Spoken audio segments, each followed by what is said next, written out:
Welcome back. Welcome back. Welcome back, man. Welcome back. What y'all think of my setup? Yeah, man. I feel like I get a lot more engagement when I have a setup like this, talking directly to the camera with the microphone. Um, my engagement is much higher on that versus like vlogs or when I talk to the phone directly and post it that way. So I'm gonna take this a lot more serious, man. And like just over the past month or so, and all the complimentary things people had to say about me is like I think my voice is pretty important. So today I want to talk to y'all about numbers. Specifically, I could do multiple videos on numbers. I could do it with the shop. I could do it with the view count on YouTube. I could do it with multiple things. But today I want to talk about bringing the internet to real life. So let me give a few examples. First example was the Big Play Clay show. Now, at one point, we were having trouble like getting new viewers. Like we were just hitting this ceiling of we wasn't even doing like 100 views per episode, but we were staying consistent, dropping them every week. So we came up with the idea of doing the Black Business Tour, and we were going to promote it like a real tour, and we were going to do live recordings at these different Black businesses around the city to try to just gain more viewership. To gain more traffic in these Black businesses, and all the things that come along with that. So our first show was at Eastern Market at this place called Cutters. That was our first show. Now, our video views we wasn't even doing, we were not even knocking at 100 views per episode. But we knew we needed to get out there and try to get some traction, like I said, to grow the show. So we did our first show at Cutters. Pack that bar out. If you scroll far enough on our Instagram, it might even be a video on our I think the episode is on the YouTube channel. If you scroll far enough, you will see how we packed out the bar. Now, when we did that, it was kind of not mind blowing necessarily, but it was kind of confusing because we had more people in the bar than we would average per episode views.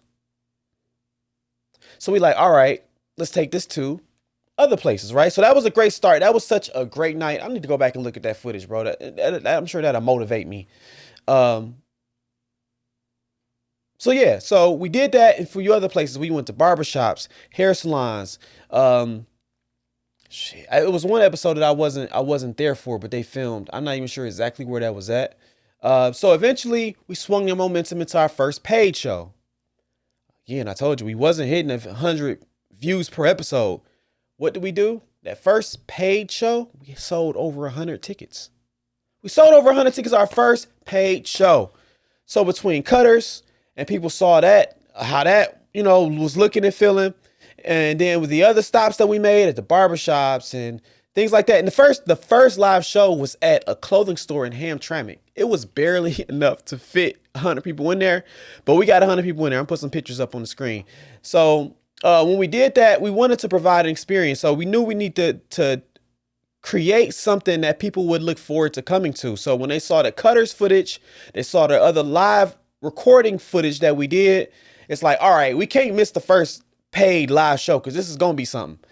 And it was. It was a proud moment for me because I think it was the first thing I ever even sold tickets to.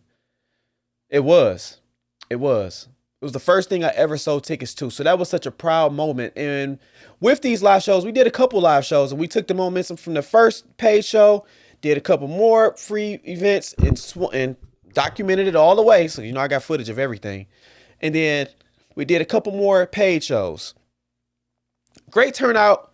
And at these shows, what we did is we provided an experience where you're going to come see a live show with your ticket. You get a free meal, a beverage. We did that, I think, our second and third show. I might be mixing them up. But yeah, our second and third show, we did that. No, excuse me. Our first one, second and third one, we did that. We did three paid live shows. So that was a good turnout between all of that. So it was still around the same amount through the first three shows. But what my point that I was making with that is we weren't scared to look crazy. We weren't scared to do something that, damn, if nobody show up, how are we going to feel? We didn't care about that because we knew we had to start somewhere. Now, back to the original point that I was saying about all these podcasts about I remember during the pandemic, there was an influx of podcasts, shows, and a lot of people had a lot of things to say during this time period. It got to the point to where like a lot of people on socials was like, yo, we need to ban podcast mics because it was so many now. As the world has opened back up since COVID, them podcasts have died off. Now, a lot of that is that people find it is much harder to gain an audience with these podcasts because it's like people got to really care about what you got to say. My thing is that I did not see a lot of people even try to take it from, excuse me, I got the weather, I got my sinuses acting up. Take it from the internet to real life. People were just going to try to get the same guests that everybody's getting around the city, the same guests, but nobody was taking it to real life. I don't say nobody, but in as far as the amount of shows that was happening versus the people that actually did it is considerably like nobody was really doing it. So that was the example with Big Play Clay Show. We wasn't afraid to look crazy. And thankfully we didn't. We grew our audience with that. Now the show ended for other reasons outside of that, but that's another story for another day. Maybe to be in the book someday.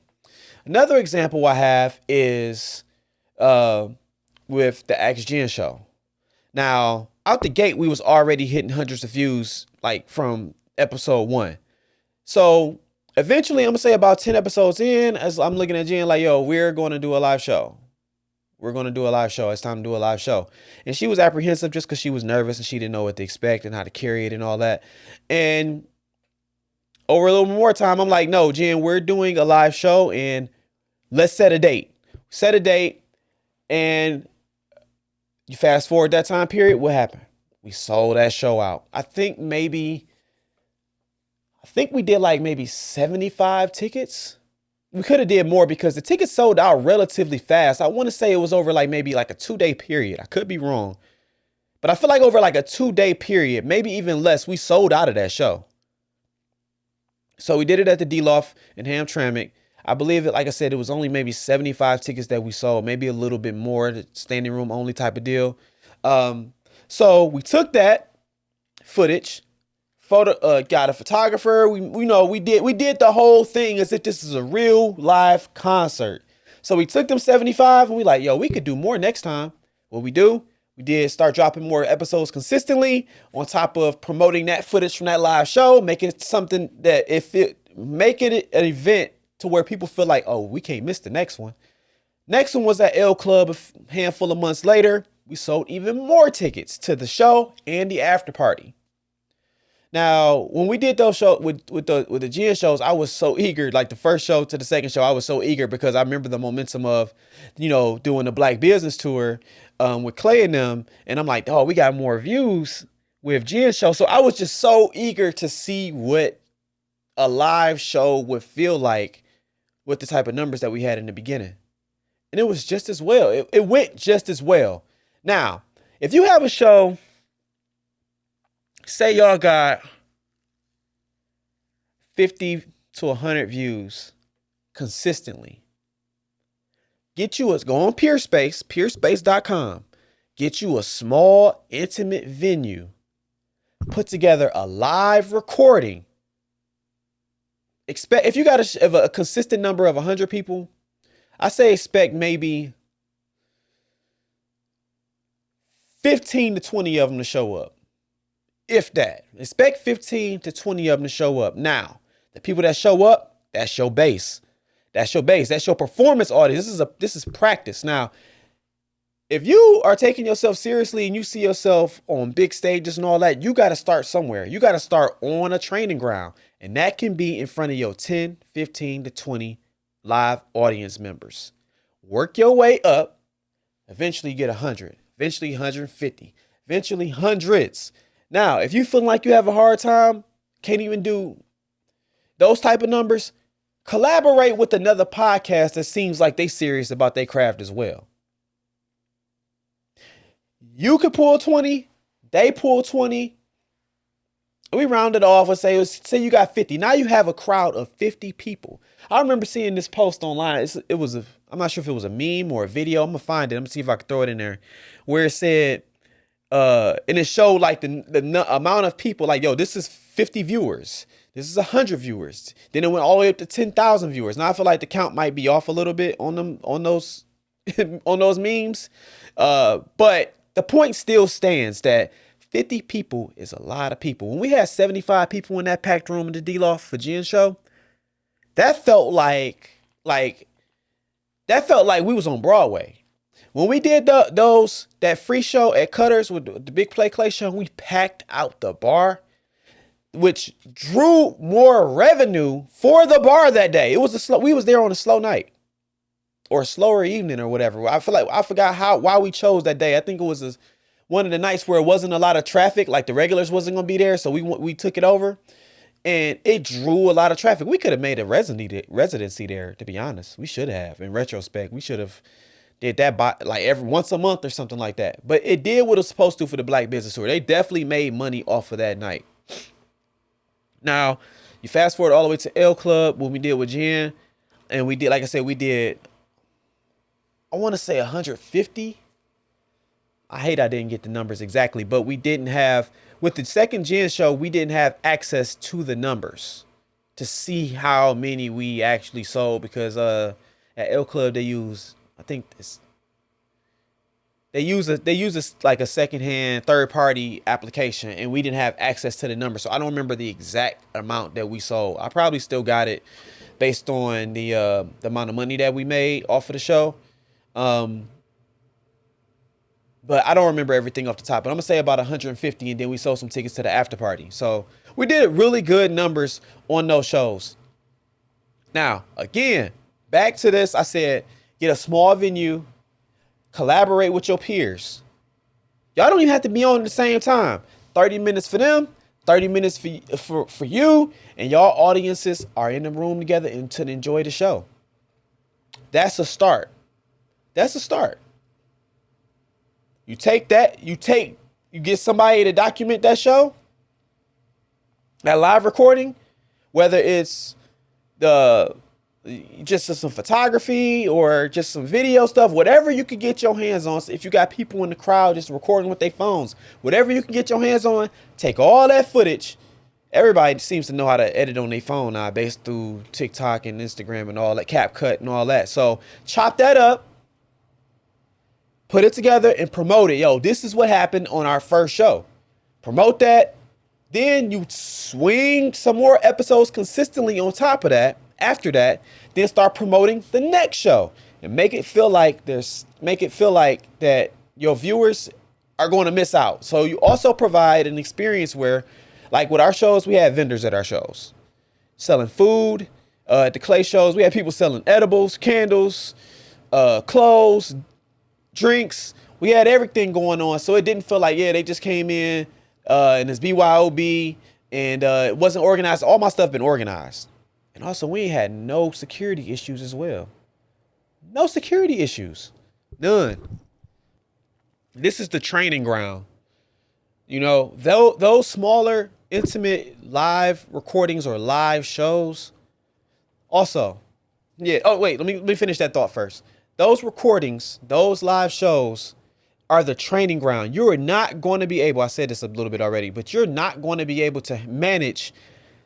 If you can't manage 10 people, you can't manage 1,000 people. And most people get into podcasts because they see the podcasts that are successful. Hate to say this, but not the graveyard of other shows that just happened and then just stopped happening. You gotta be able to pay your dues. If you feel like say your show take off tomorrow and you ain't paid your dues yet. Those are the type of entities that don't last long, because they don't know how to handle it. They don't know how to manage everything that comes with it.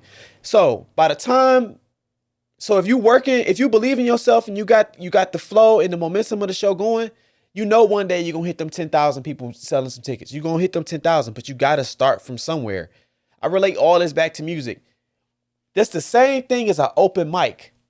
It's the same thing as open mic. And then also, if you want to do your first live show and you collaborate with another show, don't even charge people. Try that. Don't even charge people. The first few things I did, bro, I didn't charge anything. I did Ladies Love Lyrics, the live show. That was the first live show I did at the Uprising Network. I didn't charge anybody. You know how many people showed up to that event? Less than 15 people showed up. And most of it was the people that was actually getting on camera. Like half of them were people that was getting on camera that day. That footage never came out because my audio was terrible for that time. But it was very ambitious for me to do that. I don't think I have many pictures of that day, but it was a small setting. And I'm like, bro, if I got 5 people that show up, I'm about to give you 5 people a show. And eventually it worked and worked and worked. But I'm never scared to go look crazy, because when it happens, I'm going to be ready. I really want to see, I just want to see more people. Like, we get into, man, oh man, it's going to be in another video because I'm about to go on a tangent. But I want to see more people actually take the next step with their dreams. Yes, the internet is the world wide web. But if you're not touching people in real life, I'm still one of those people. I need to touch the grass. I need to make sure that the grass is real. I need to make sure all this stuff around me is real. Is this really happening? 9 times out of 10, it does happen. It's happened. So at the end of the year, I said this in one of my Sincerely Yours videos. At the end of the year, I said that I'm going to do a live show on New Year's Eve. I feel like that's a really, and the more I think about it, the more I'm like, dog, we in April right now. I got another little over 8 months, really about 8 months, because I got to promote it to make this happen. And no matter how many people show up, I'm going to be happy with it. If 10 people show up, we're going to have a great time. We're going to have a great time. The shows that I want to do on New Year's Eve, everything hasn't come out yet. Of course, I want to do some Gotta Eat stuff, but other shows as well. We'll see. We'll see. As of right now, it's looking kind of sketchy because I only got, at the point of this recording, I haven't put out any Gotta Eat season 2 episodes yet. So I don't know what the response is going to be to that show. I feel like it's going to be decent. And then we're working on the next show, Gas Money. I already got my host. I just got to figure out what the show is going to look like and what it's going to feel like. But I want to film that the same weekend that we film more Gotta Eat episodes. Like on Saturday, I could film Gotta Eat. And then that Sunday, I could film Gas Money. That is the plan. So when I film again, and that's got to be fairly soon because we got 7 episodes of Gotta Eat, and then we got to bring back the champions, and then we want to film more episodes. So we got 7 episodes in the tuck right now. I think maybe by week 3, I could start promoting that we're casting for more episodes. And then at that point, I got to figure out Gas Money at the same time. I got to figure out Gas Money at the same time. It's going to be, it's going to happen. It's going to happen. So, what else is coming next for me?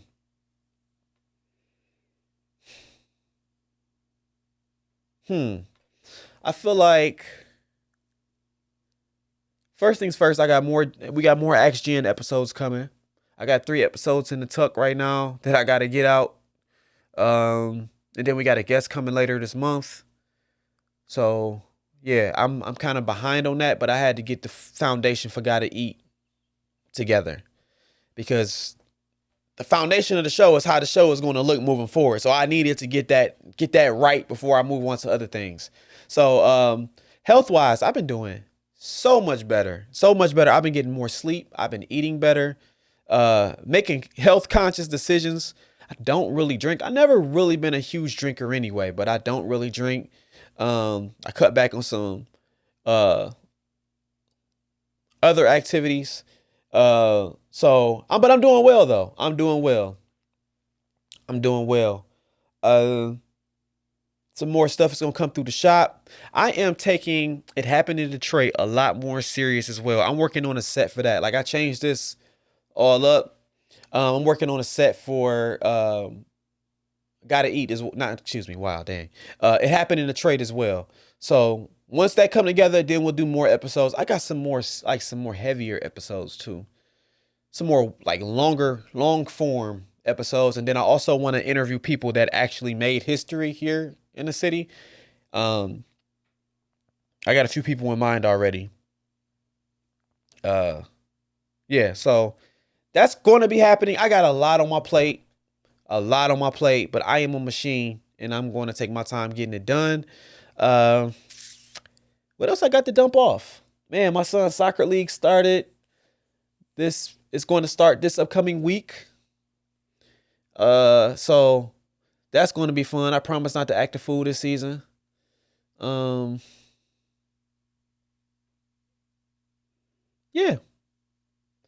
Yeah, that's really all I got, man. That's really all I got, man. I have not really vlogged. I vlogged a little bit today while I was out shooting an event for Autism in the D. I vlogged a little bit. But I haven't vlogged because I kind of just been taking it easy. And I ain't really had nothing to vlog about because I've been working on Gotta Eat. Like I got so many drafts of those episodes and I sent it out to at least maybe like 15 people to get some quality assurance going on these episodes to get other eyeballs on it. And I've gotten some positive feedback. I feel like it's some of my most solid work, but also as I watched it, I'm like, man, we got 7 episodes of the show looking like this. And it's already things I want to change to it. To improve it, not even change, improve. I have ideas to improve the show. And that's going to require more cameras. Which requires more money. But yeah, man, that's all. That's all I got, man. Go Pistons. We finally made it back to the playoffs. The Pistons made it back to the playoffs. Can you believe that? Can you believe that, bro? We lost 28 games in a row last season. 28 games in a row. I watched them do that. And then I turned around and we made it to the playoffs the following year. Monty Williams is going to pay for his crimes, dog. But also we had Killian Hayes, the worst point guard. Like, I ain't going to say worst point guard, the worst player in the league. So I'm hoping to be at the game. I'm hoping to be at the playoffs. But yeah, man, I'm looking at my set. I can't really take my eyes off of it, dog. It looks good. It feels good. Now, when I watch this back, I'm probably going to want to change something. But for right now, it look good and it feel good, man. Till next time, support the network, subscribe, share, all of that. Thanks for watching.